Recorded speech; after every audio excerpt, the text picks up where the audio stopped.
Aujourd'hui, pour le souper, on va faire un faux thon. Alors, on va avoir des faux thons pour souper.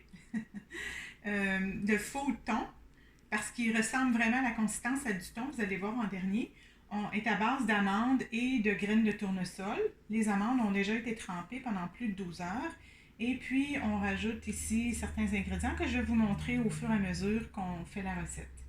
Alors, c'est une recette végane et keto. On met ici les amandes dans le Thermomix. On peut aussi utiliser un Vitamix, mais surtout un robot culinaire. Le Vitamix peut-être vous rendra une consistance trop crémeuse. On veut quand même garder des petits morceaux. Alors ici, je garde un petit peu d'eau, mais pas trop d'eau. J'enlève les graines de tournesol. Donc ici, j'ai une tasse de graines de tournesol, trempées environ 3 à 4 heures. Si vous n'avez pas le temps de tremper 4 heures, vous pouvez aussi les faire tremper dans l'eau chaude. Ça va réduire le temps de transpiration.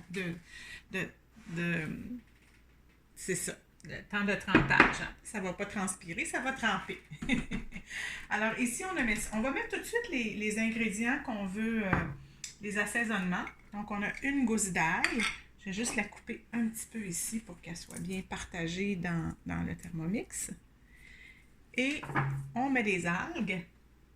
Vous y allez selon votre goût. Ici, on a un mélange de dulse, de kelp ou de varech. Le dulse, c'est le petit guémon. Plus on en met, bien sûr, plus on va avoir un goût de poisson. Et puis, on a un peu de citron, jus de citron. Environ 2 cuillerées à thé et demi de jus de citron. Alors, environ comme ça. On va y aller à peu près. On met aussi un peu de brague. Le brague. Comme ça ici. Un petit peu. On peut toujours en rajouter après. Bon, la recette demande un peu de sel, mais ce n'est pas une obligation. Alors, on commence avec moins de sel, puis on peut en rajouter si vous voulez. Si vous aimez ça plus salé, vous rajoutez le sel. Je vais mettre ici la spatule. Puis, on va commencer à couper les amandes, à broyer les amandes. Ici. Donc, ici, avec le Thermomix, on va le faire environ à 4,5. On ne veut pas avoir une consistance trop pâté mou. On va avoir des petits morceaux, comme ça ici. Puis, ça, c'est bon. Ensuite, on va rajouter les autres ingrédients. Et puisque les autres ingrédients ont déjà été coupés, à ce moment-là, on va simplement mélanger. Donc, si vous le faites au robot culinaire, c'est la consistance que vous voulez avoir. Ça ressemble un peu à du thon, à un pâté, avec des petits morceaux. Okay? On rajoute ici un quart de tasse de céleri. On toujours, le plus possible, quand on fait des recettes santé, on veut utiliser des ingrédients qui sont biologiques. Un peu d'oignon, aussi un quart de tasse d'oignon. Puis, on peut mettre un petit peu de persil aussi. Donc, juste persil par là. Et voilà. Puis maintenant, je vais rajouter ces ingrédients-là. On va mélanger un peu. Et on a notre pâté. Bon, alors le tout est bien mélangé. Donc, on avait une tasse d'amandes, une tasse de graines de tournesol, un peu de céleri, un peu d'oignon, jus de citron, brague, un petit peu d'ail. Vous n'êtes pas obligé de mettre tous ces ingrédients-là, mais bien sûr, à la base, on veut certainement avoir des graines de tournesol. Puis ensuite, votre pâté est prêt. C'est tout. Ici, on en prend un peu. C'est vraiment délicieux sur les craquelins.